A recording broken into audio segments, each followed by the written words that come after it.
it is true that there are a lot of jobs out there. There are like a lot of companies looking for developers, engineers, and then like how you can progress over time. Like the career aspect is great too, but don't just change your career because of that.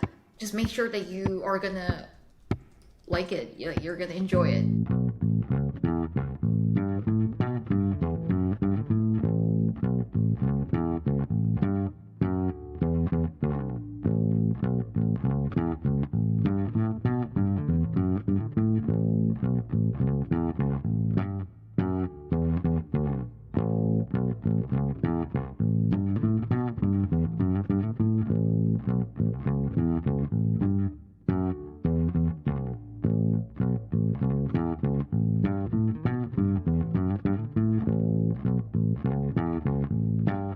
Welcome back to the Free Code Camp podcast. I'm Quincy Larson, teacher and founder of freeCodeCamp.org.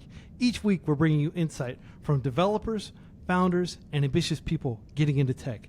This week, I'm joined by Alison Yoon. She's a software engineer. She works at Octopus Energy in the UK, and she is also in charge of the Free Code Camp Korean language localization effort. Allison, how's everything going with you? Hi, Quincy. Thanks so much for having me. It's great to be here. Yeah, it's exciting to talk with you. And you're based in London, right? That's right. Yeah. So if I accidentally interrupt you or anything, it's just transatlantic latency. But I'm so excited to talk with you because you and I have known each other for several years at this point, and you've been hard at work on localizing Free Code Camp into Korean.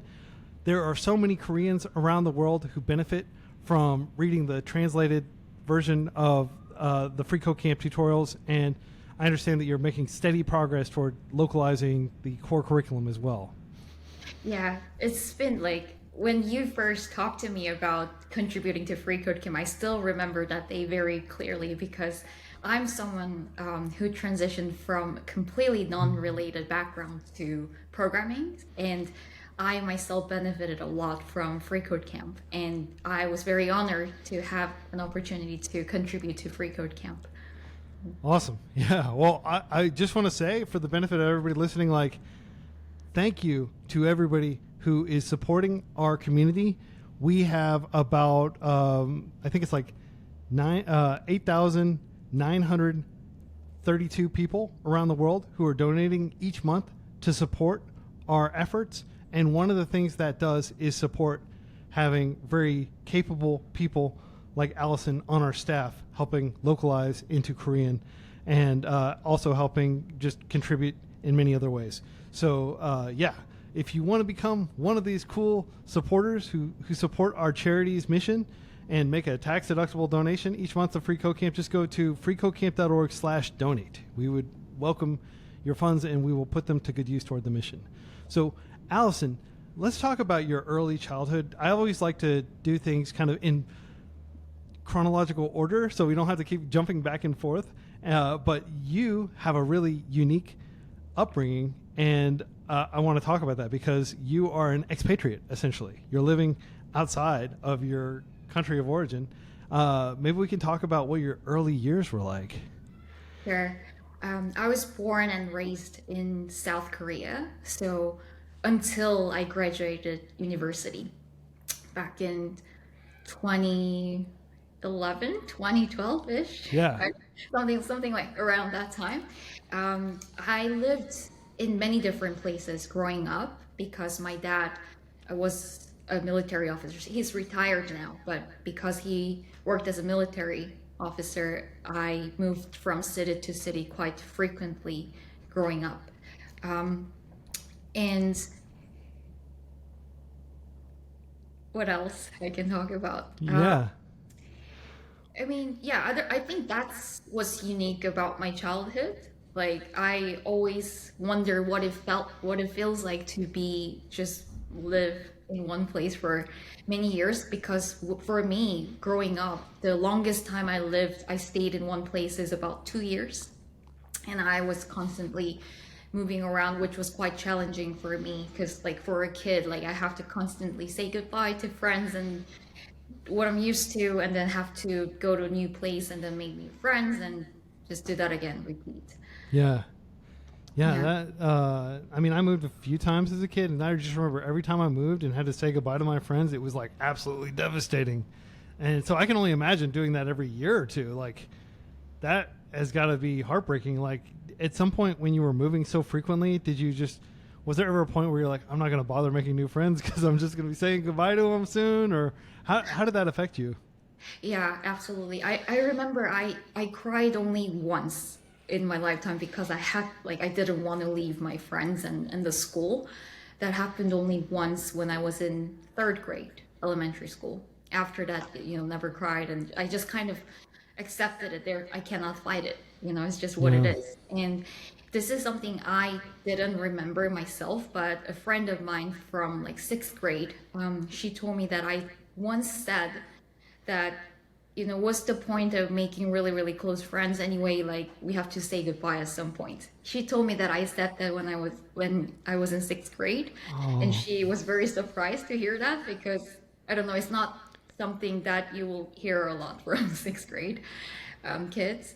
But yeah, I think at some point you just get used to it, right? You yeah. adapt to your environment and situation. So Yeah. Well, I'm sad that you had to go through all that, but it sounds like your dad was doing important work, and I'm sure he would have loved to just settle down if that was an option. I mean, I say I'm sure, but I don't know very much about your dad, but I imagine he didn't want to put you through all that tumultuous moving and stuff. Well, I guess one of the benefits is you've lived a lot of places. Can you talk about some of the different places you've lived? yeah, so I lived in Seoul, in the suburb of Seoul, and one time in Gangwon, which is like the east side from Seoul, like a Mm-hmm. east coast of Korea. And this place where my dad worked at the time was actually very close to like the border to North Mm-hmm. Korea. So the military hospital that my dad was working in at the time would like sometimes get, like, I don't know if I can mention this, but like sometimes get like the dead bodies of like North Korean soldiers, and something like that, which was really, I didn't like think Like too people much about trying to it. defect, like people trying to leave North Korea. I mean, because I don't remember exactly because this happened when I was very young and I didn't pay much attention. I had absolutely no interest in whatsoever going on in North Korea and, the conflicts between two countries. But um, I I think it was the soldiers, but Mm-hmm. again, like my memory isn't 100% clear. Yeah. Yeah, I mean it's a conflict that continues to rage on, and we've talked about it a lot on this podcast because I have tons of friends who had to serve in the military in Korea. It's like 2 years of your life, really like the prime years of your life, and you just have to go and drop everything and put your life on hold, essentially. And I guess fortunately, like women are currently exempted from having to do that for the most part, right? You didn't have to serve in the Korean military, but like a lot, like do you have a lot of friends who had to? Uh, Basically, if you're male, if you're identified as male, then you have to, unless I think there are some like conditions where you can be exempted, like health wise. Mm-hmm. I don't know exactly what the conditions are, but if you're healthy, if you're male, then yeah, you have to. Yeah, I mean everybody serves. Like it doesn't matter if you're in BTS, you have to go serve, right? Exactly. Yeah. Yeah. So it's just kind of like Elvis had to serve in the U.S. military when he got drafted, right? Hmm. Um, Yeah. and he went and fought in the war, right? I can't remember which one. I think it was like Korea, the Korean War. Actually, I'm not certain. Is it? Oh, really? I don't. Is it that time? Yeah, he was 1960s. Yeah, But Korean he, War was way before 1960s, though. yeah. So it wasn't the Korean War. It was the 19. It was um, Yeah, he served from 1958 to 1960 in a tank unit. And it was just like a Cold War operation. But my Okay. understanding is he was drafted. Elvis, recurring character on the Free Code Camp podcast. Let me see. Yeah. Because they still had, I think, a draft going into this period. Yeah, he was drafted to serve, and he worked in active duty for 2 years. Anyway, this is very, very ancillary details that I'm just looking up on the fly. So I apologize. He didn't serve in the Korean War. That was early 1950s, I believe. But yeah, like it's like that. Except it's just never ending. Like every Korean male, and it's quite likely, if your kids have Korean citizenship or your nephews and nieces and stuff, that they will also have to serve. Like there's this conflict probably isn't going to come to an end anytime soon, right? Yeah, unfortunately. Yeah. Well, what were your early aspirations? I mean, you were moving around quite a bit, but what did you want to do when you grew up? I don't know about you, Quincy, but my dream growing up changes every year. I can tell from the records or a diary that I kept when I was young. Like this year it was scientist, next year it was dentist, next year it was teacher. Like it just keep changes. I mean, I don't know, because when I was young, whatever I thought it was the coolest at that moment, I would write that as my dream without knowing what's involved to become one. So really never once in my lifetime growing up I thought that I would be a programmer. Yeah. Yeah. Yeah. Well, you went to school for fashion, right? Yes. Yes, I did. Yeah. What was that experience like? You went to a very famous university in Korea, Seoul Women's University. What was your time like there? Yeah, so the first time I got interested in fashion is probably when I was a teenager. I started reading fashion magazines because in Korea, I think it's the same now. If you go to middle school and high school, most schools require you to wear school uniforms. I don't think it's like that in the States, but in Korea, each school has school uniform. And so naturally you don't have much freedom on what you can wear and how you express yourself basically by choosing your outfits and your hairstyle and things like that. And maybe that was why I was looking for some kind of outlet, from being taken away, this kind of freedom. And I really enjoyed it. I really enjoyed every season, the runway from designers, the show and everything. And I think when I applied for fashion major, so finishing up my high school, I wanted to become a fashion buyer. So it's different from designer. Buyer is someone who would go to different brands and basically select and buy something that you think what people are gonna like this season. That was my goal. And then I started university and I had a great time because the school provided me with many different opportunities to be abroad, study abroad, doing internship abroad. So yeah, had a great time. Yeah. And so it's Seoul Women's University, it's only women basically? Are there very many guys on campus at all? There are some exchange students, so from different countries, different schools, who would come to our school and who are boys. But if you are a student in Seoul Women's University, then you're a woman. Yeah. Yeah. And this was in the 2000 teens probably, right? So it's that's pretty uncommon to have just a all women's university though. Yeah, today. But you had a great time there, you told me? Yeah, absolutely. I think I really had a great experience doing internship in Paris. So I think I was sophomore, probably. And then I had a chance to spend one semester in Paris working for a designer's boutique at the time. And yeah, I mean, if you're a fashion student and you're in Paris, you're in kind of a dream place, just like in The Devil Wears Prada. It describes how every woman wants to be there. Kind of it. I don't know. It was like a dream at the time. Yeah, The Devil Wears Prada, a really exciting movie. Great performance by Meryl Streep, and like they go to like Paris Fashion Week. That's like the kind of the big climax of the movie. It's a cool movie. I watched it. I also watched Zoolander, which is maybe like a less realistic but portrayal of fashion. But like my friends all love Zoolander, and so we like use Zoolander quotes a lot. It's also a classic movie about the fashion industry.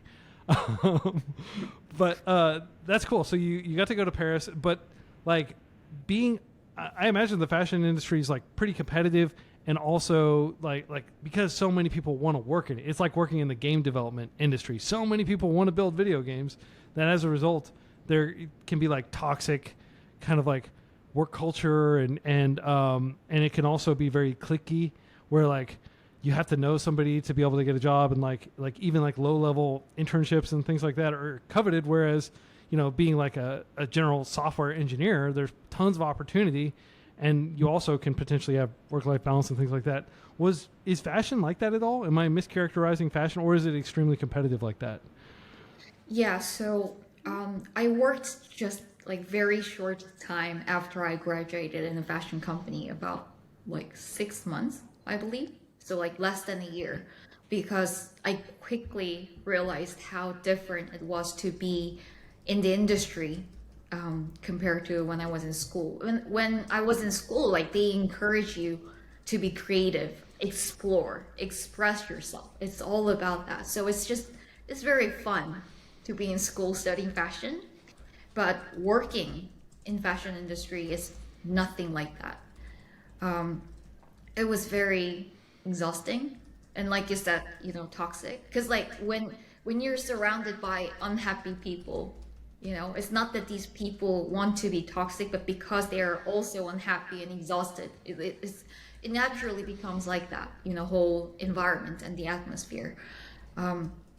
Yeah, so that's why I don't know. I felt like I remember I got my paycheck, like my first paycheck and second paycheck, and every time I see the money in my bank account, I felt like I'm just dying a little bit inside. And that's, after a few months, I was like, no, I can't do it. I can't do it anymore. So I left. Yeah, what is that experience like? Like you've trained for like 3 or 4 years to get this degree. You did an internship.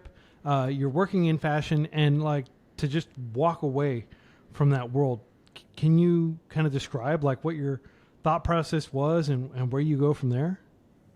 Yeah, I think because I didn't have that much, and I think it will be similar to a lot of the students who are in the university right now, that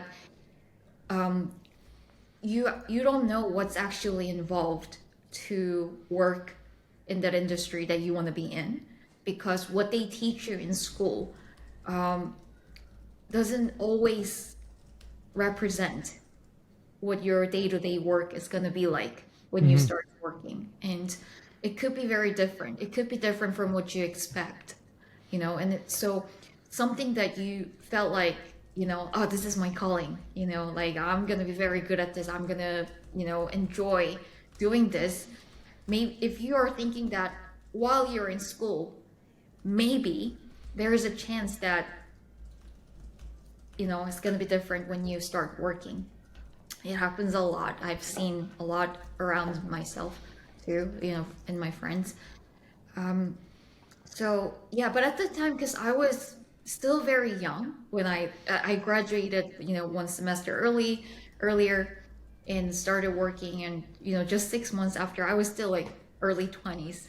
So I didn't think too serious. I wasn't afraid to leave at that time, because I felt like still there is time for me to explore.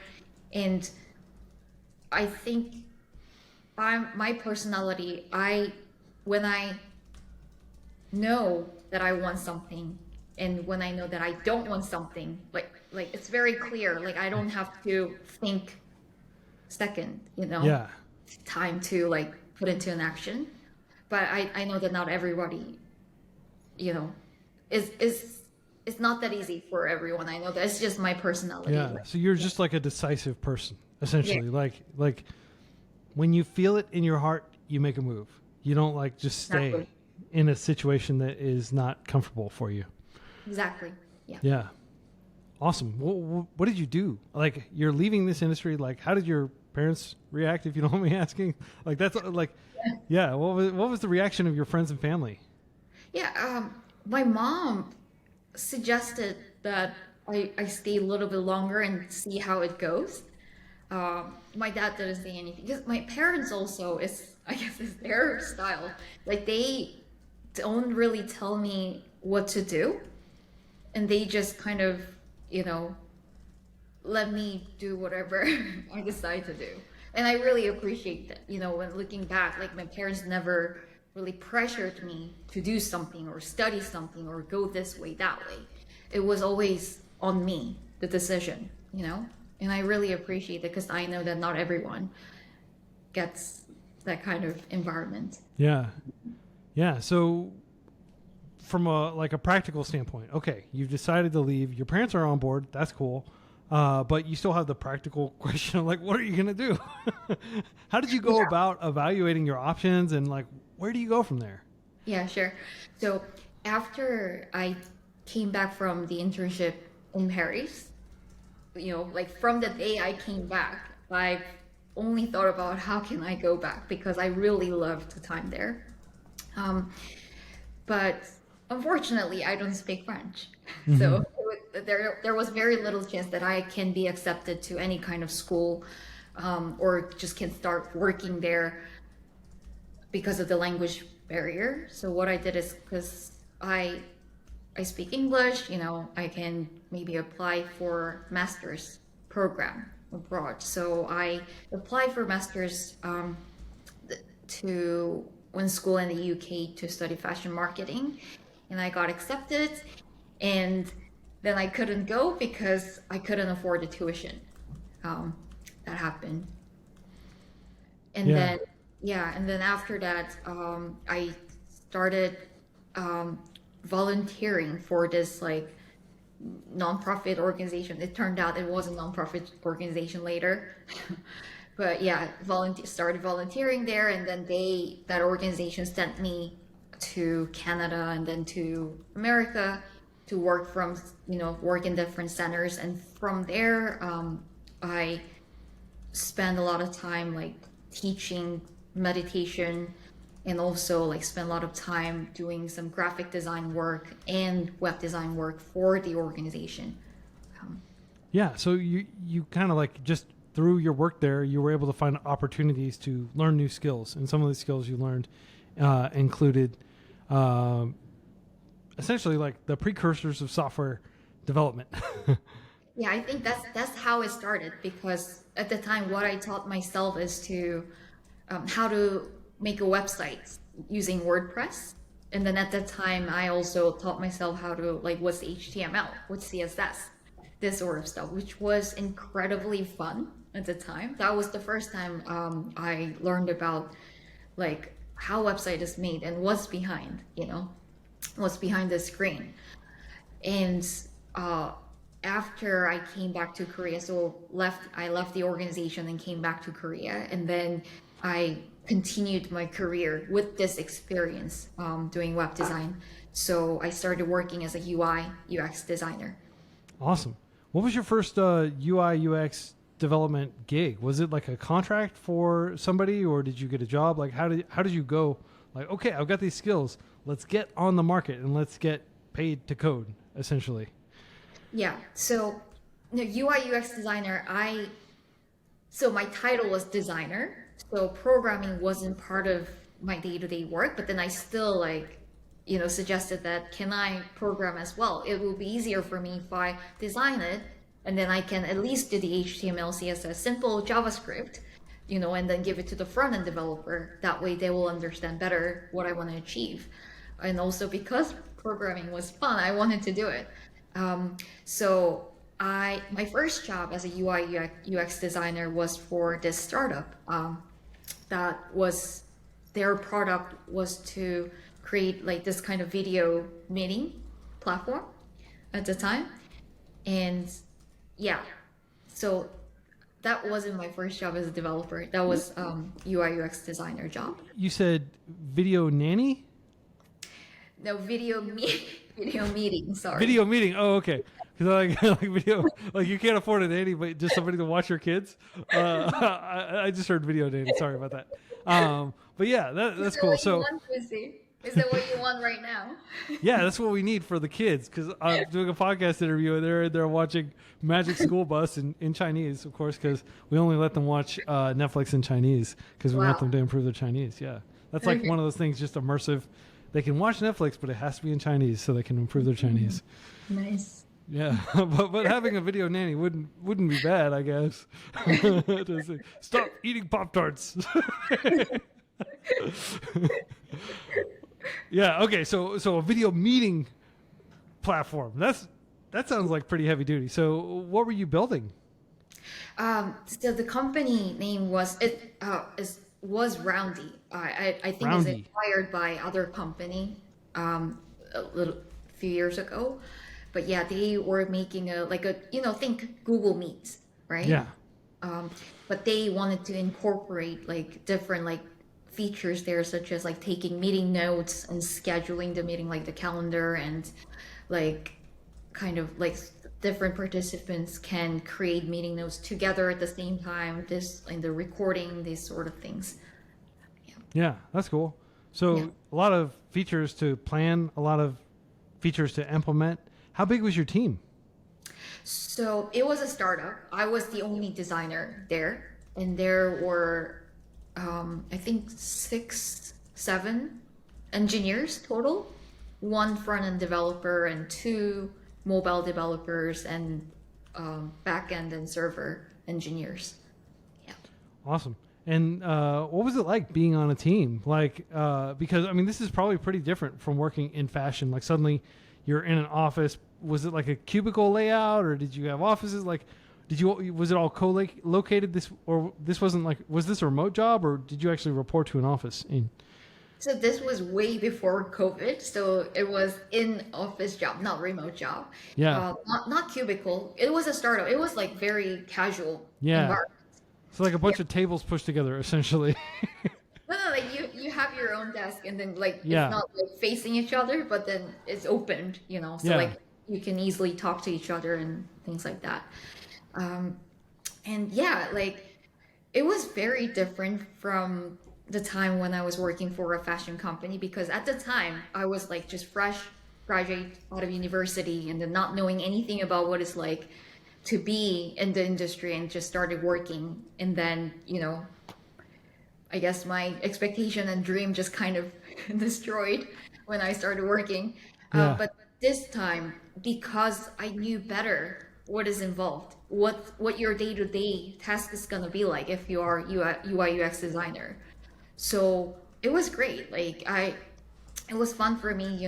I was able to use the skills that I learned throughout the year, and it was fun collaborating with others, and then especially with other developers together. And the work was never like, I never had to work overtime, which Yeah. is great. It was like the work-life balance was great. I think it was a great first job for me. Yeah. And you got to learn and apply a lot of design principles. Like, I imagine there is some overlap between what you learned at fashion design school and doing web design, right? Like, were some of the concepts transferable? Yeah, I wouldn't say concepts, but some of the things that I learned in school studying fashion is to use the software like Adobe, Photoshop, and Illustrator, this kind of thing. And I also taught myself how to use InDesign. This is another Adobe software. And that skill, is important when you are working as a UI UX designer. And I also learned how to use Canvas, which is an app in Mac, basically like Photoshop or Illustrator, like a graphic design tool. Yeah. So that skill is transferable, not very much the concept, but then also I took some classes and courses to learn more about UI design before I got this job. So that was also helpful. Yeah. How did you get the job? Were they like, did they ask you questions like, oh, but you studied fashion. Why are you applying to be like a designer? Like, what was the application process like? So it was like a startup job fair that I went, and then I was really interested in this specific company, so I scheduled an appointment with them. You know how like in job fair there are different booths Yeah. of companies, so these was all like startups, and then they would say that we are looking for this kind of person or this kind of skill set, right? So I sent my CV and then just went to the job fair and then met with them in the booth. And then luckily the CEO of the company, he think I will be very qualified, so he just got me the job then and there. Wow. So your career transition, if I can recapitulate this, I just want to make sure I'm getting this right. Like you left fashion school, or like I guess you finished. Did you finish school? I finished the school, yeah. Yeah, and like you couldn't afford to go get a master's degree, so you just traveled around and worked for this organization and learned the skills on your own essentially. And then when you got this, was this in Korea or that you got the first job? The first job, yeah, in Korea. Yeah. So you Back just in walked into basically a job fair. You were prepared. You had your CV, and you kind of knew what you were looking for. And I mean, did you apply for a lot of other jobs, or was this just kind of like a very fortuitous, like, job Yeah, search? definitely. Actually, like before I applied for this job, I worked in different company just for a month as a front end developer. But then that company was like very, very small, and they didn't have enough funding. Yeah. So, my classmate at the time who had loads of experience, working experience in different industry. I mean, he was still like programmer, but not a front end Yeah. developer. You know what I mean? Like a server developer or something. So he understand the industry and he can like see the company. So I kind of described what it's like, and then he told me maybe it's a good idea to look for a different place because it doesn't sound very stable. So that's what I did, and that's how I got this job. Yeah. That's good that you had people looking out for you and saving you from like, I mean, it does happen sometimes. You get a job at a startup and they run out of money, but they don't tell you they ran out of money. And next thing you know, they're like, "Hey, where's my paycheck?" And like, "Oh, we're a little bit behind." And then next thing you know, you've worked like, a month or two without any sort of compensation at all to show for it, right? That does Yeah. happen sometimes. And it sounds like your friend was like looking out for you and making sure that didn't happen to you. Yeah. This like highlights kind of like a path that a lot of people don't appreciate, like just how viable it is, which is go work at startups. Like startups, you can talk potentially to the top person, right? The founder, Yeah. or the CEO, or the CTO, or somebody like. There's not a lot of hierarchy at these organizations, and they don't have usually this really regimented hiring process. And a lot of times when you can actually talk to a human being, they're going to like look at your portfolio and they're going to read your CV. Whereas if you apply to like IBM or Dell or some giant like tech company, you may not hear anything back because that maybe no human even reviewed your application because it just got filtered out by, the software, the applicant tracking software, ATS systems. So going directly to essentially a job fair for startups that were trying to find people, that is like a very brilliant kind of like round, like a way to go around the very difficult process of getting a first developer job. And it sounds like you've done a little bit of development work. So you weren't coming in completely cold, but that's really cool. Tell me about your experience. So you said it was called like Roundly. What was the name of the company? Yeah, Roundy. Round E. Roundy was the product name, and the company name was Linear Hub at the time. Linear Hub. Okay. But it's acquired by different companies, so I don't think it's that name anymore. Okay. Yeah. Yeah, that's cool. That always happens to linearhub.com. Yeah, it looks like it's a completely different product.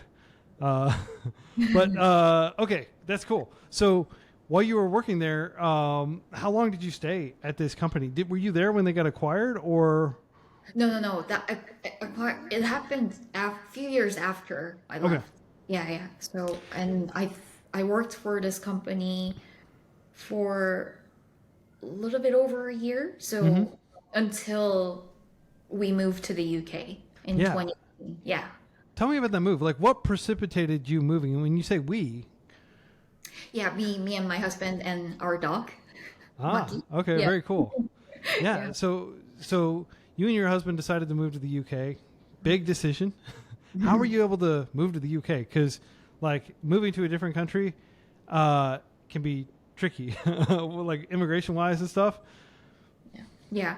So my husband is Korean American, and we met in Korea. Got married in Korea, and he was staying in Korea for a few years when we met. He was going to language institute to learn Korean language because he didn't have the chance to learn growing up in the States. And he told me like many times how he wants to go to graduate school, because he has a degree in physics. Mm-hmm. He doesn't want to pursue his career in physics. And in Korea, he was a lot of English speakers in Korea. The jobs they can have is either like teaching English or get a job at school. He was working as an essay tutor, so like a college administration helper or teacher, instructor. So like Yeah. basically someone who helps kids writing an essay applying to American colleges. But he didn't see himself doing that job for many, many years. That was just always a temporary thing, and he wanted to go to graduate school. But then there were some hurdles, like he got very interested in computer programming because we had this chance to like, let's make an app, and let's learn like how to, use this software, and then the languages, let's do it ourselves. And then he really, really loved it. And then since then he's like, I want to do programming. But a lot of the American colleges wouldn't accept you in master's program if you don't have the same degree in your undergraduate. That was blocker. And another blocker is that you have to take GRE. It's like a test that you have to take if you want to apply to a lot of the master's program in the US. And like to study that is also another blocker because it's like you have to really commit like time, and effort to do that. So because I've already applied to a master's program in the UK years back, I knew that you don't need GRE, and a lot of the universities in the UK would still accept you if you have unrelated degree in your undergraduate. So it was perfect, and also he didn't have to take an English test because he's American. Yeah, it's So true. like all he had to do is just apply. Yeah, So, and yeah. UK is very receptive. Like, I don't think it's terribly hard for an American to get a U.S. student visa, whereas it is kind of difficult sometimes for Koreans to get U.S. student visas, for example, and especially people from like China, India, places like that. It can be really an ordeal to get a student visa. But it sounds like the UK was very permissive in giving him a visa. And then how did you go over there? Did you just come as like the spouse of the student? Yeah, so what he got a student visa, and because we're married, I got the dependent visa. Yeah. So like I'm not a student, but then if you're on the dependent visa of someone who has a student visa, also he was doing master's course, not undergraduate. I think the law changed a little bit now. If you are undergraduate student, I don't know if you can still bring your family on dependent visa or not, but if you are doing masters, you can do that. Yeah. As far as I know. And then that for someone who has dependent visa, you can work full time. Oh, interesting. So you had work permission right off the bat when you arrived. Yes. That's great. Mm-hmm. So you arrive in the UK. Your husband's going to school, and you have all this time that you can spend, going out and expanding your skills as a developer. What do you do? What are those first few months like in the UK? Yeah, like to be very honest, I was very anxious because from the time we arrived, like he had schedules that he knows what he will do there's a set schedule. He's going to go to school. There are classes he's going to take. There's plays that he needs to be in. Like for me, I had absolutely nothing. And again, like because I was already in my late 20s. I felt very different from when I was in early 20s, you know. Anyway, I think I had more fear at the time and more anxiety about like completely different environment in different countries. So I did apply for many jobs as a front end developer because I knew that that's what I wanted to do at the time, and I got some interview opportunities, but a lot of the companies wouldn't so easily give like such junior who don't have any experience as a developer a job, you know. So but then also like our savings was kind of like running out quickly because like none of us was working at the time. So I just applied as a designer because that was much easier. I already have experience, and I got a job as UI UX designer. Yeah. What type of work were you doing, and like what kind of industry or what kind of company were you working at? Yeah, it was the same like tech industry. They had their own in-house built software that was using by a lot of clients, and my job was to design the software that they were building.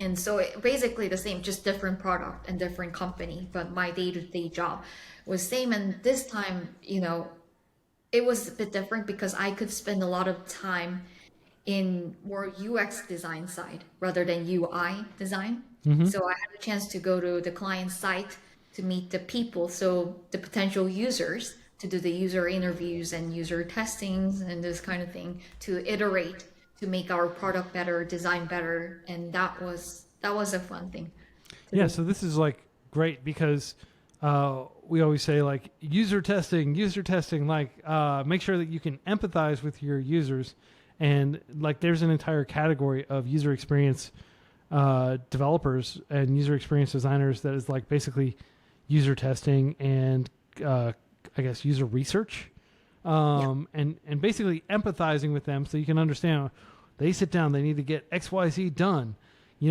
What is going through their mind? What do they care about? Like, do they care about the fancy splash screen that you throw up, like saying the best software ever or whatever? Or do they just like, get out of my way, I need to get this client work done really quick, or whatever it is, right?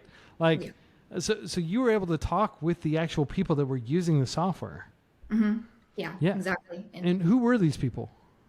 So this client, it was an Airbus Mm-hmm. in France, and they they are like very techy people as well. These are not someone who never used computer. They use computer. They use like very very complicated software all the time. But even for these people, what's really interesting is that what we like our team thought, this is so natural and this is so easy to do, this kind of thing, this kind of task is not so easy and it's not so natural to people who never seen this software, never seen the design, never seen the screen. So that's why this kind of user testing, actual testing, is very very useful, because say you can never guess what people would think. You can never be right. Maybe, I don't know, maybe I shouldn't say never, but Yeah. a lot of the times you're gonna find it very different from what you would expect. Yeah. Well, what did you learn during that process? Working Airbus, of course, like one of the biggest corporations on Earth, making one of the two giant plane manufacturers. Well, also that's cool that you started in France doing fashion design. Now you're going back to France doing essentially user experience design, right? What did you learn from that part of your life? Oh, so like to clarify, I didn't work for Airbus. Airbus Yeah, was one of the clients. Yeah, they the were one or of the clients, but you got to go out to France to work with them. to do the user testing. Yeah. Yeah, and I mean, like, I make it sound like it's a big deal, but like, you can just get in like the channel. Did you do the channel where you go under the canal to go from London to It was Paris, the or Eurostar. the Eurostar? Yeah. No, Eurostar goes from London to Paris. Uh-huh. The Airbus was in Toulouse. It's a different city. Ah. So we just took flight from Ah, here okay. to. Did you fly on an Airbus plane? I don't know actually. Yeah.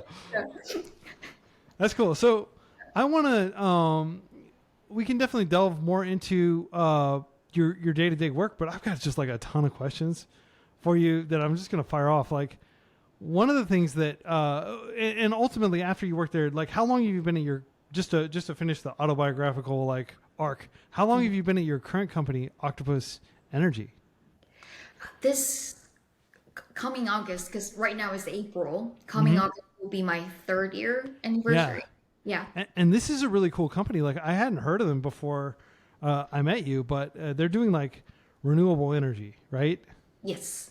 Yeah. 100% green energy. Yeah. And what kind of work do you do for them? Are you like developing like dashboards and user experience for end customers, or like what does it look like? Yeah. So what's really interesting about Octopus Energy is, so Octopus Energy is more like a group. So when it says Octopus Energy, it sounds like I'm working for an energy company, but it's actually a tech company in like a sub company that I belong to. Is called Kraken Technologies. And Kraken Technologies builds our in-house software called Kraken, which is used by different energy providers around the globe. And we have many different clients here in Europe, and in APAC also. Yeah, Asia Pacific. Yeah. Yeah, and also in North America. And the work that I do, because we have many different products that exist right now. I work for a product that's, we're basically building like a, do you know what cookie cutter is? Cookie cutter, like basically you, like we give something to the clients who want to use our Kraken API. And when they like clone this product in from our repo, they can just build the user facing website out of the box really fast and easily. And they can see all of the examples of what you can build using our API. That's the project I'm working for at the moment. So essentially, at the end of the day, they have like a white labeled kind of user experience that is really just like them. It's almost kind of like getting like WordPress. You get WordPress and you go in and you customize all the stuff behind the scenes, and to your end user, wow, this is so different and like bespoke looking, but you're actually using power tools behind the scene to just very quickly get a lot of stuff done. You didn't have to go in and like figure out exactly how you were going to like do absolute positioning in the footer and all this other stuff, right? Like a lot of that stuff was done for you. And so it's like a power tool for creating maybe some sort of like customer interface that a user or that a utility company might need, right? Yeah, yeah. Okay, cool. That was a great comparison. Okay, cool. I just want to make sure I understand it correctly. But cookie cutter, that's a good term because for anybody who hasn't ever baked cookies, you get the cookie cutter and you can have them in whatever shape you want. And it's a lot easier than like using a knife or something to like shape the cookies yourself. So I'm curious to learn about, like, now that we know a little bit about your journey, what did you use to learn to code? Because you have a very broad skill set that you've developed mostly just by learning on your own, right? Like you are essentially self-taught, even though I like to say when people are self-taught, like nobody's truly self-taught unless they independently learn things without reading books and things like that. But to use the more, I guess, generous definition of self-taught, you're effectively self-taught, right?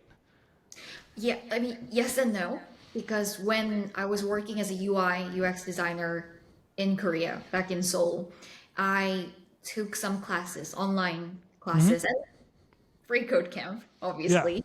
Like there were so many tools available online that either free or not very expensive that I can take. So that's how I was learning programming at the time. And coming to the UK, so I worked as a product designer, so UI UX designer, and I left the company because it was more and more clear in my mind that this is not what I want to do. I want to do programming. So I left the Right. company, and then I joined a coding boot camp, like an intensive course, and then I was able to join because they had like a scholarship for people who's coming from like a minority background, I would say, or underrepresented. Yeah. So joined the boot camp and then did the 16 weeks course here in the UK, and then after that I got a full stack developer position, Yeah. junior full stack dev in a startup. Yeah. Yeah. So just one of the things you've said, like in the past, when I've talked to you, is that you felt like working in design, you were really just kind of like doing the same few things over and over. Like there's only so many ways that like a landing page needs to look, or a footer needs to look, or like some sort of like navigational window, and like you can't get too far from that, or else it's not familiar enough, and users get frustrated with like, where did this go? Like, why is this user experience so confusing? So to some extent, would you say you were applying a much more limited range of different concepts as a designer than you are now doing as a developer? Yeah, that's what I learned, working as a UI UX designer, is that my work is kind of repetitive, and then like I'm not in no way representing the whole like UI UX designer's task, because everyone could be very different and depends on what their product is and what their company is. But the job that I was working, because I was working for startups and then they had either their product or the software they were building, my job day to day was very repetitive and there wasn't much room to be very creative. Like you said, like people want something that they're familiar with, and we have to design something that's easy and that makes sense to people. And then when you want to do that, like there is not much room for you to be very creative. It's very different from like print design or graphic design. You have to design something that makes sense to people, that already exists, so people already know Yeah. what it is. Yeah, and that's when I felt like, it's I feel like I'm just doing the same thing over and over again. Yeah. Yeah. Well, when you talk about graphic design and print design, did you ever do print design and graphic design? Yeah, a little bit when I was in the States. Before I learned how to use WordPress, I also did the graphic design. Yeah. Yeah, a lot of people listening to this probably studied graphic design. Like it's one of the most popular majors in the United States, I think. Maybe it's not one of the most popular, but I have tons of friends who studied graphic design, and it's still like a field that a lot of people go into. But that's almost kind of like for magazines, newspapers, and like print. Printed like annual reports from companies. Like there's a lot of creativity that goes into those because it's just like a static page and people can just like read and flip the page and stuff. But with web design, like that's an interesting point. Like people need to know how to navigate around it, and as a result, it's used. It's not merely consumed like print is, and therefore that really does constrain how creative you can be to an extent, right? Yeah. Yeah. And to be fair, like there are many like really, really interesting web designs out there. They're like websites like awards, with like Yeah. 3Ws, and there are many websites that has completely different design, but with good reasons. Yeah. It could be like a marketing specific website or for this campaign, or there is a reason why this has to be very different. But our like a lot of the websites that we see day to day, web application or mobile application, they it's not great if they are like too different from rest Yeah. of the apps, because then it's confusing to people. Yeah, I mean, a lot of people say like freeCodeCamp, your landing page looks kind of bland, like, and I'm like, yeah, but it's one of the most accessible landing pages around. Like, there was this gentleman who cares a great deal about accessibility, and he goes through and he like ranks accessibility of different charities around the world, and of the 100+ charities that he looked at, we were like number 3 or number 4, I think, and that's because we care about accessibility, we care about performance, we care about, just having a nice, simple landing page that shows people like very, like what you see is what you get type experience, as opposed to being fancy and having a lot of stuff. But but you could definitely be more creative. I'm not saying that FreeCodeCamp's like landing pages like perfect and solved and everything like that, but that is like there are so many considerations. And so we often get people like, oh, you should jazz it up. You should do like, carousels. I don't know, like random things that people tell me I should do to the landing page. But at the end of the day, like, what's more important, form or function? Well, they're both important, but at the end of the day, like for a website, in my humble opinion, function is the most important thing. And being able to get things done, there are some amazing, like if you look at Gary Simon, he designcourse.com, I interviewed him. And that podcast episode may already be out by the time this comes out. If not, look for it. Really inspiring web designer. He's got like this artistic eye. He's been doing this for like 20 years. And he's got amazing designs that are just like, I never would have thought of those things. But at the same time, he also has to consider accessibility. He has to consider, how is this going to look on a small device, right? How is this going to load? All these additional considerations. So I can definitely see like, you wanted to continue to expand your skill set. So for graphic designers out there and web designers who want to get more technical, who want to become full stack developers like you are, and have the ability to, use tools like React and maybe also use tools like Node.js, what would you recommend they do if they wanted to do what you did and transition from like become even more technical? I think even if you are a designer and you continue, you think you're continue to be a designer. So like you don't have to make a career transition, but still like understanding even just a little bit about how your design comes to life, how it's built is very priceless, because at the end of the day, the people that you work with are engineers, are developers. And it makes it so much easier for you to communicate with them if you understand what they are talking about. And then also like when you design, because you understand how things work, how things are built, you maybe will give a second thought when you like want to put this here and then that there. If you understand how it's built, you're going to understand the constraints better, and what developers would say. It's going to make everything easier for everyone. So I think it's really good skill to learn, even if you're a designer. But yeah, for people who actually want to make career transition like myself, and if you are already a designer, I think that's really great, because you are already industry and you probably already, have a lot of experience working with other engineers and developers, and you can kind of see what they do day to day. So maybe, like ask yourself, is what they're doing is something I'm gonna enjoy? I think that's really important. For reason why I changed my career from design to development is because I knew that I was enjoying programming more than design work. So it is true that there are a lot of jobs out there. There are like a lot of companies looking for developers, engineers, and then like how you can progress over time, like the career aspect is great too. But don't just change your career because of that. Just make sure that you are gonna like it, you're gonna enjoy it. I think that's really, really important. Yeah. One thing that you did that you posted a lot about back in the day was you did 100 days of code. Was that a helpful tool, helpful community for you to improve your developer skills each day?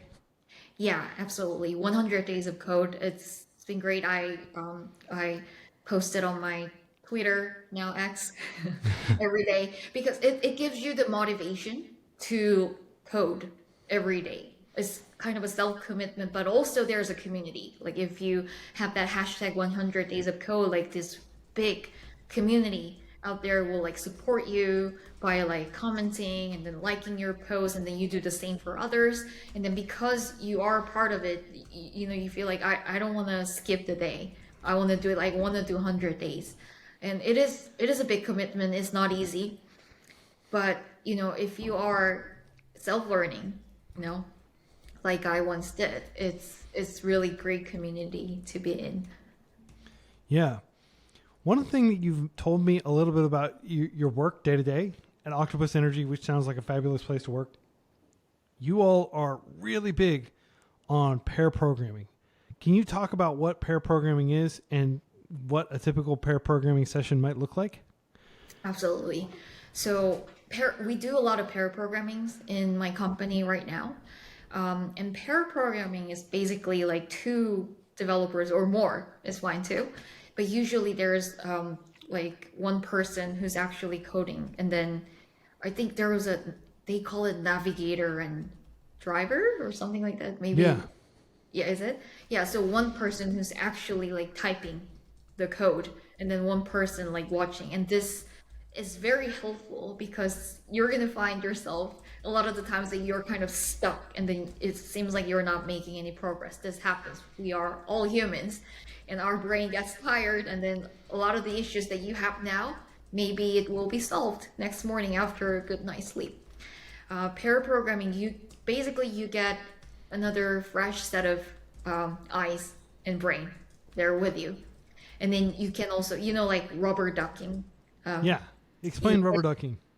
Yeah, and by you like trying to make this other person understand the problem, you can kind of organize your thoughts that way, Mm-hmm. and then as you're doing that, maybe you're gonna find solution. Who knows? Yeah. Like, yeah.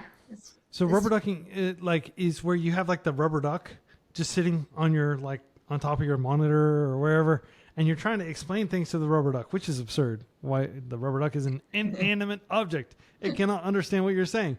But just the process of trying to explain what's going on and articulating that out loud it's almost like the rubber duck is a sounding board, and it helps you arrive at your own conclusion. Oh, that's why, because I didn't do X, Y, Z, right? Like so. And pair programming is almost like having a rubber duck that can actually talk back and say, oh, but did you do this? Oh, no, I didn't do that. That's the answer. So you get unstuck a lot faster. Pair programming has often been criticized because people are like, but two developers working independently could create more code. but creating code is not the goal, right? The goal is to solve the problem, is to implement some sort of solution. Right, just going in, creating a bunch of code. A whole bunch of chimpanzees can bash on keyboards all day, and they won't necessarily produce something useful. But the moment that you have a more deliberative process, it can ultimately yield a lot of time. Even though technically you're using twice as much time because you're using two people's time, things can get done faster. I think my suspicion as to why people don't like pair programming is because a lot of people just are more introverted and don't want to be and also it's embarrassing sometimes. Somebody's watching as you code, and if you make some embarrassing remark, you're just like, oh no, I look like a fool in front of my esteemed colleague. So it's one of those things where you have to be kind of brave to be able to pair program. What was it like? Had you ever pair programmed before this? Did you do this online before you joined Octopus Energy? I did in my previous company. So my first as a junior full stack developer. Yeah, what was it like the first time you pair programmed? What did it feel awkward?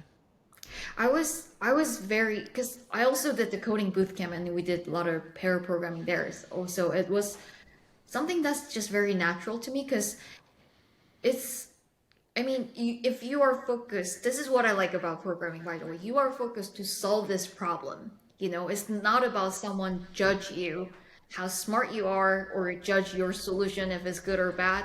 You and the other developers, all of our goal is the same, to solve this problem. And if we talk together, there's a better chance that we will get better solution. That's what it is. And in my first job, I was very lucky that the CTO there, it was a small startup and there weren't that many people. The CTO who hired me, he was very, very committed to mentor me at the time. So every time I face an issue or have a question, he would be there, sitting next to me on my desk for me to talk to him and then explain what the problem is and then kind of, guide me how I can solve this issue. Mm-hmm. So yeah, I've already done a lot of pair programming and very used to the concept and how it works and things like that. And I think you made a very good point. Some people don't feel comfortable about pair programming. I think what's also important is the culture and the environment that you're in. Are you in the environment where they encourage you to pair program, because my current company does, and maybe if you are in an environment where like nobody wants to pair program, or they like your employer might think that this is a waste of time, why two people looking at one monitor, Yeah. if you're in that kind of environment, then naturally you're not going to feel so comfortable about pair programming, right? Yeah. So But if it's kind of like culture comes from the top. If the CTO or the head of engineering, if they value pair programming, they believe in it, that's going to propagate down, and people are going to pair program more, and they're going to feel comfortable pair programming without being judged like, oh, I'm wasting company time by doing this when I should just be fixing it myself, So yeah, exactly. and that's really cool that because you joined a small startup where the CTO could have the bandwidth to have a personal relationship with you and actually mentor you to an extent. Like, that's yet another endorsement for working at small companies rather than going straight out of school and going or going straight out of another company if you're transitioning into tech, trying to work at small companies. I as I've written about in my book, How to Learn to Code and Get a Developer Job, freely available. If you just Google Learn to Code book, it should be the top result, hopefully. Click on it and read it. It's free, and I talk a lot about my own personal journey, which was basically working at a small local startup and talking to the CTO directly. I interviewed directly with the CTO and the head of engineering, and like it was only like it was a very small team, but as a result, I got all kinds of personal kind of like mentorship that I wouldn't have gotten if I'd just gone straight to a big company where I was software engineer 1 and then there were like software engineer 2, software engineer 3, and like, staff engineer, like the giant hierarchy of titles, right? Like, and you can absolutely go to those places first, but I strongly encourage people to try to join small companies first. And it sounds like you got to wear a lot of hats too. You're probably doing all kinds of different work and working in all the different parts of the code base as a result. I want to talk to you a little bit about tools. So you work with Django, which is a Python backend development framework, a little bit, right? And because that's my understanding is that Octopus Energy uses Django instead of just using like Node.js, right? Kraken does our Kraken software. does, yeah. But the project that I'm working for right now doesn't use Django. What I use day to day is React, TypeScript, and Next.js. Okay, Next.js, yeah, very powerful library. That we have some excellent Next.js courses on the FreeCodeCamp YouTube channel, by the way. Sorry if I'm like shilling for FreeCodeCamp too much. It's like literally my job. I'm wearing a FreeCodeCamp shirt, right? But I want to remind people that we have these resources, and some of which are being translated into Korean, thanks to you. We'll get to that in a moment. But so you're primarily working with like full stack JavaScript, but in the past you've worked with PHP, right? That was my first job, yeah. Yeah, how would you compare the PHP like developer ecosystems? Because there's like Laravel, there's so many different types of frameworks and stuff. How would you compare that to working with full stack JavaScript? To be honest, like it's a few years back, and I don't have much memory working in PHP. We used Laravel at the time, Laravel and React front end. Right now in Octopus Energy, I don't do full stack. I'm primarily front end engineer. Yeah. I do the backend mentorship. I have a backend mentor who can like teach me the Python and stuff. Only when I can do it, when I have spare time to put some time in the backend tickets. Yeah. But my day-to-day work is primarily front end. And to compare front end to PHP, is that your question? Yeah, just in general, like working with these different tools that you've worked with over the years. Like, how is working with PHP different from working with like Next.js, for example? Solving problem. That's always the same. Whichever language, whichever tool that you use, that's what you do as a programmer. Like, it doesn't matter so much about what language, which language you use, which platform are you, like mobile developer, are you web developer, it doesn't matter too much. You are solving problems, so that's the same. It's just that it's a language, right? So if you think about different languages, English, Korean, or Spanish, like you learn the language. There are different vocabularies, there are different grammars and things like that. Same goes to programming languages. You have to learn the language. You have to learn how the language works. So basically it's a different tool to do the same job, if that makes sense. Yeah. Yeah. Absolutely. So it's just an implementation detail essentially. So if somebody worked in PHP, like let's say they were doing like WordPress development and they were using PHP, or they had a Laravel project, or if they were doing something completely different, like they were doing a Ruby on Rails project, in your view, it's mostly just about like, okay, these tools do comparable things. At the end of the day, the work is more defined by what you need to get done than it is how you get it done. Exactly. Okay, cool. Yeah, I mean, that's how a lot of the guests on the show feel. I just figured I'd ask you too, because you've got like a pretty broad, you've gotten a lot of experience in your relatively short time as a developer, compared to a lot of, like I have people on that like have been doing software development for like 20, 25 years, right? I like to get perspective from people who are relatively new to the field as well. And one of the things that like really intrigued me is that you have talked a little bit about imposter syndrome in the past, and how for example, at a lot of the teams that you've been a part on, there haven't been that many women. Can you talk about like how you, I guess, were able to accomplish things despite the fact that there may not be a lot of women in the team, and you might have felt some imposter syndrome? Yeah. So I mean, it is a known fact that there are less female than males in tech industry overall, but the imposter syndrome that I experienced isn't necessarily coming from like me being female and I'm a minority. Yeah. It's just, and I think I had it a lot more frequently when I was more junior. Mm-hmm. I just felt like I'm not qualified or I'm not smart enough, and I don't know if I can be here. I don't know if I can do this. Like these self-doubtful questions. Yeah. Right? And it still happens, Quincy. Like I was talking to you a few weeks back, and I brought it up. Like I don't know, if I can be in this podcast, but yeah, it happens, and I'm sure like other software engineers out there who's watching this, I'm sure you can relate to this. I know that I'm not the only one who feels this. Yeah. It happens. Like the problems that we have to solve, it will be great if there are only easy problems that we can just fix right away and then just get pushed, your job done, but that's not the reality. Some problems are hard, it's more difficult, and sometimes you might spend a whole week or more than a week to try to solve this one problem that you cannot solve. It happens. Naturally, you feel doubtful about your ability, your intelligence, and that's why pair programming is important. Like, don't get stuck in your box alone. Like, bring another person or two to talk, discuss. Because if this problem is difficult for you, there's a chance that it's a difficult problem for other people, and it's better when you have more brains together. Mm-hmm. Mm-hmm.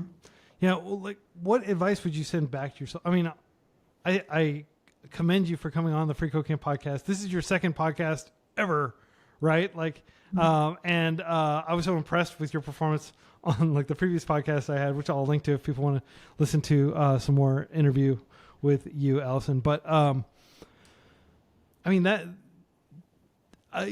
I feel really glad that you came on, because I think people should hear from you, because you're like a really cool, interesting person who has this interesting background, and I'm just excited to share that with our audience.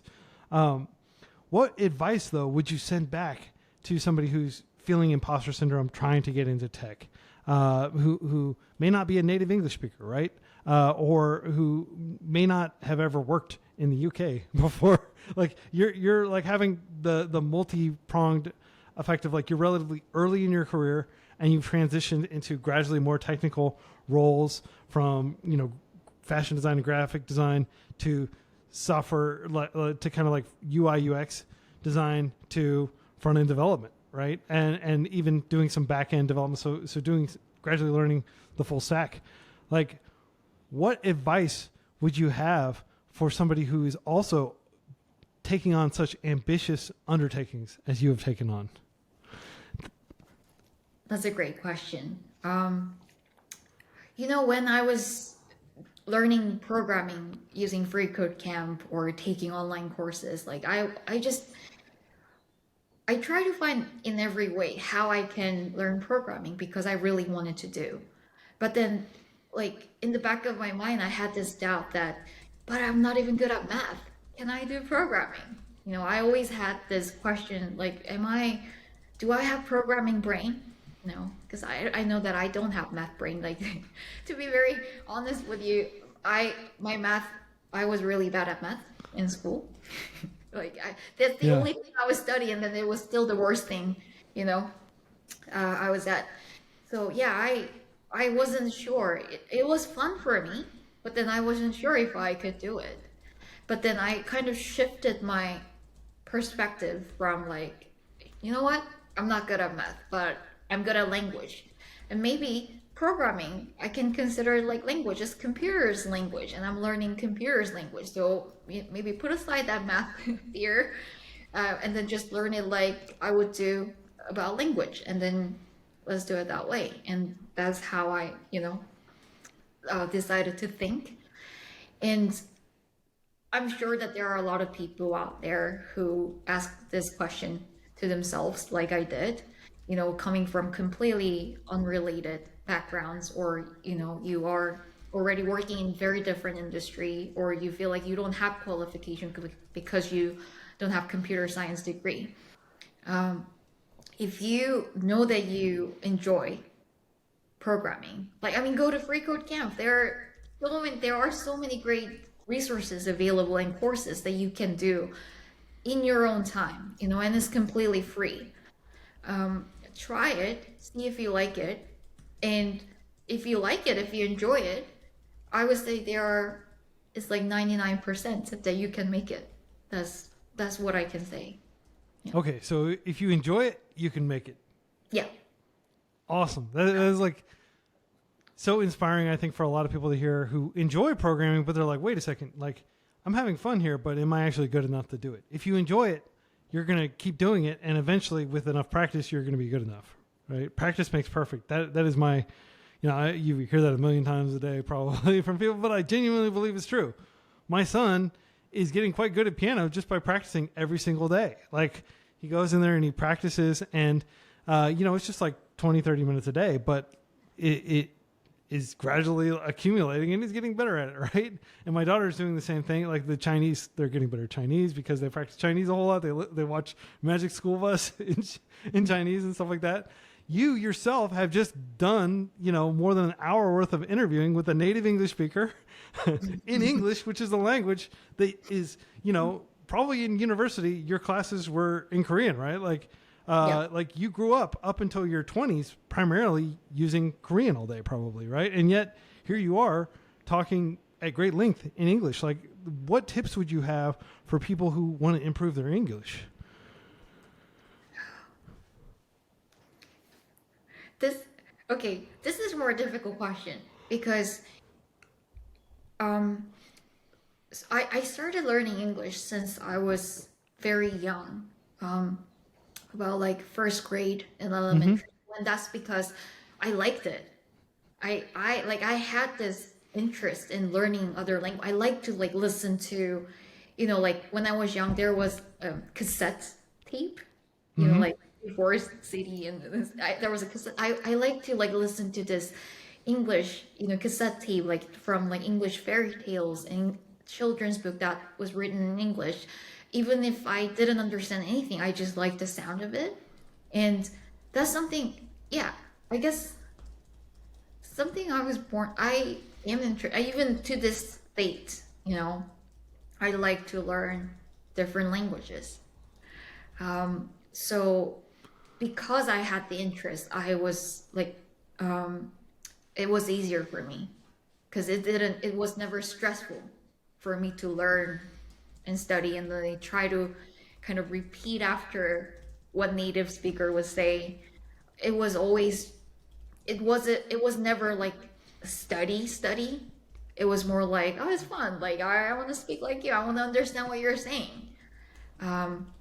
So but I know that not everyone feels this way. Yeah. I think um, a Was there great like a big unlock, like something you discovered that wow, makes all the difference? Like I'm learning so much more effectively. Were there any revelations like that? yeah, I think a great way to study English is because at the end of the day, by learning English, what do you want to achieve? Maybe you have to take English tests. Maybe you have to, I don't know, maybe for school tests, maybe to get like take TOEFL or IELTS, like this kind of English test. Yeah. But learning English, you have to know that you are learning it so that you can communicate with others. So I think what's important is for you to understand and then can speak what you want to speak. So I found it very helpful just by watching fun movies or dramas that are in English, and you can turn on the subtitle that's in English as well. Maybe you're not going to understand everything, but there may be one word that you understand, maybe one full sentence that you understand. You know, when you have something like that, just speak it, speak it over and over again until your tongue remembers. It just comes out naturally. When you do with that with one sentence, try another sentence, try another expression, you know, and even try like how the actor is saying it, like their intonation, their gestures, and everything. Just do it over and just repeat until it feels natural to you. I found that very helpful for me. Yeah. So, Awesome. So watching English dramas with English subtitles and just doing your best to try to grab as much as you can and understand as much as you can. That's like I do the same thing with Chinese, for example. Like I always watch with the Chinese character subtitles, and it's a lot easier to understand if you have that kind of like visual reference in addition to the auditory. So yeah, that's great advice. Let's talk about the Korean localization effort. Who all is involved in translating some of these articles that we've published on our publication into Korean, and what does that process look like? yeah, we have a team of volunteers who there is a form that you can fill out if you want to contribute to this localization effort. We have a team of contributors who are volunteers who would spend their free time, really, really thankful to them, who would translate the articles in Korean, and the book that you just mentioned, Quincy, your book, that's also available in Korean. Thanks to all of our contributors who translated, together the entire book. And right now we are translating the core curriculum in Free Code Camp. So yes, soon you're going to see Korean in the Free Code Camp main page, and some of the curriculums are going to be available in Korean. But yeah, it's 100% volunteering. Yeah, awesome. Well, anybody who's interested in helping out, if you are a Korean speaker and you want to get involved in the localization effort, reach out to Allison. I'm going to include links, if that's cool with you, like to your Twitter and a few other things in the show notes below. I also want to say that it's not just Korean that we're doing this for. We're doing this for Spanish, Japanese, Swahili, Ukrainian, Portuguese, a lot of major world languages.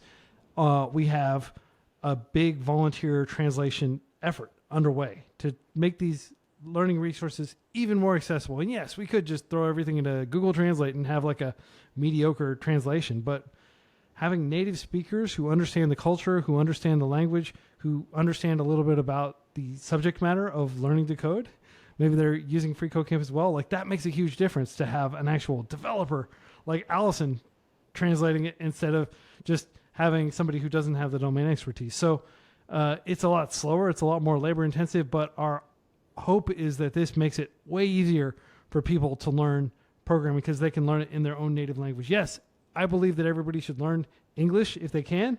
It's kind of like the lingua franca of tech, of science, and to an extent of business.